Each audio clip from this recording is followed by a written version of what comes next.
How's it hanging? I finally got to work on a new devlog after 2 months now. Alright, that's it for now. See you after Gamescom. Well, technically I wasn't lying, right? But 2 months of work does probably mean that there must have happened quite a lot of stuff regarding the production of Aestik, right? No worries, it does. We've been presenting Aestik at Gamescom as well as Zurich PopCon and got a whole lot of feedback. We also found out about quite a few bugs when presenting our game to the public, so well, that kinda hurt. But I guess it's better than not having found out about them at all. Anyway, with all that stuff in mind, I had to do quite a lot of work on Aestik, from balancing stuff to bug fixing and even reworking some mechanics. The polish grind was on. So let's look at a few of the smaller changes and fixes first. The knockback that triggers when you touch an enemy was bugged for a pretty long time, which sucked, but wasn't really game breaking. That's why I waited for so long with the fearsome knowledge that I had to do it one day. Well, it took me about 1 day, so that went much more smoothly than I anticipated. Another thing I wanted to fix for a while now was the saving system. There were these flowers you could interact with to save the game as well as trigger some good old-fashioned particles. But there were also the spirit altars, which you could interact with to save the game as well as enter the spirit heart, which serves as Aestik's hub world. But that led to players entering the spirit heart just to immediately leave it again, which I obviously wasn't a big fan of. So I wanted to streamline this process by adding a new way to interact with the spirit altars. To enter them you have to attack the orb on top now, but you can also interact with it like before, which now triggers a new animation and saves the game without sending you to the hub world. While this system makes much more sense and doesn't continuously interrupt the game loop, there was one problem. It led to the saving flowers being completely unnecessary. That's why I decided to say goodbye to one of the oldest implementations in Aestik's history. And it's gone. I hope that doesn't make you too sad, but it does make sense to put quality of life over nostalgia, right? I mean, this isn't World of Warcraft Classic, is it? I did fix the players' jump and fall animations before, but, well, they still got some criticism, so I looked into it again, and I do see that it felt a little stiff, but as the transitions to the many different animation states still had to work as seamlessly as possible, I couldn't get too fancy with it. Also, it had to loop properly. So I just added some more movement to the cloak, added a 1-frame animation for transition purposes, and moved on.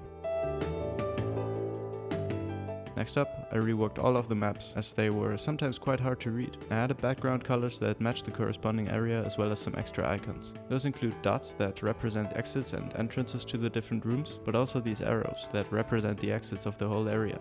Speaking of areas, there are now these fancy title images that pop up when you enter a new area. It's not a big deal actually, but it's ridiculous how much of a difference this addition makes, at least in my opinion. Please tell me that I'm not the only one who sees it.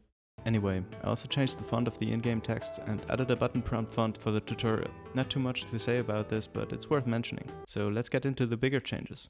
Well, looking from a pure consumer perspective, the dialogue system doesn't seem to be much of a big deal, but I did put quite a lot of work into the system to make it more appealing, as well as overall more player-friendly. While one visual change is obviously the new font, I also created a small animation that plays when a dialogue window is opened or closed. There's now some space for the names to appear within the dialogue UI, which makes it look more unique in my opinion. I also made the camera move up a little when you're in a conversation. That obviously only works when it's within the camera's boundaries though. Last but not least, another quality of life change. Pressing the jump button instead of the interaction button now also works in dialogue. Quite a few people pointed that issue out, so it's finally in. Also, pressing the button when the sentence is still typing now completes the sentence instead of skipping it. I admit it does feel a lot better with those changes. So now the dialogue system shouldn't cause me any headaches for the time being. The next thing I've been working on was the game's economy. Until now there was no real use for Sin, Aestik's in-game currency, except for opening some doors as well as buying a gun and ammunition. More on that later. So Julia and I did a good old brainstorming session which led to some new systems that keep collecting Sin rewarding. I worked on a small shop inside the Spirit Heart where you can buy items that give the player temporary advantages. Let's look at those new items. First off, there's the so-called corrupted shield. Buying it gives you extra health points that are gone forever if you lose them. They're comparable to the blue hearts you can find in the Binding of Isaac. To make the shields not too overpowered though, I limited the amount to 3, so you cannot buy infinite health points. But it still can be quite useful if you face tougher challenges. They also have a neat little animation that triggers when you get hit. The second temporary item is the golden essence.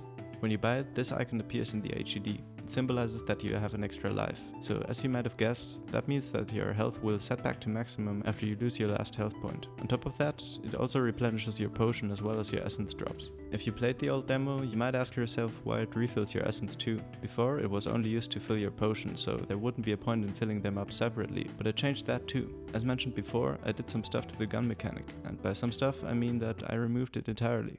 You always had to go back to the Spirit Heart to buy ammunition, and on top of that, it only worked when you had enough sin. That way, fighting bosses could get a little frustrating, as you had to buy ammunition to even be able to perform ranged combat moves.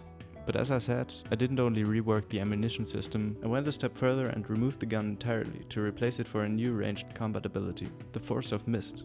Performing this ability costs drops of essence, so you have to find the right balance between healing and attacking. This mechanic adds a new resource management component and also removes the money grind for ammunition. Also, it looks and feels much cooler than shooting with the dirt gun. There's no projectile anymore, but a big hitbox, which makes it possible to hit multiple enemies at once. Furthermore, performing the Force of Mist mid-air stops you from falling while the animation plays. It really feels much more powerful that way. It also adds to the reason to actually fight enemies with it and not saving your ammo for bosses, as it refills when you kill enemies. So even if you are on full health and don't need to collect the money, you still have a reason to pick fights. In my opinion, that's a good game design choice, which was much needed. Rip gun though, it was a fun ride, but you can chill with the saving flower now. So those are all of the polishing actions I took in the last 2 months, but I worked a lot more on Aestik.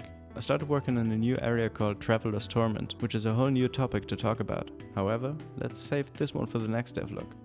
Until then, feel free to play the demo and check out all of the changes and new features for yourself. You can find it by joining the official Aestik Discord server, links in the description. And if you enjoy Aestik content, please check out our other social media channels and subscribe for new devlogs. It's much appreciated and helps us out a lot. It might be a small step for you, but it's a big step for us towards world domination.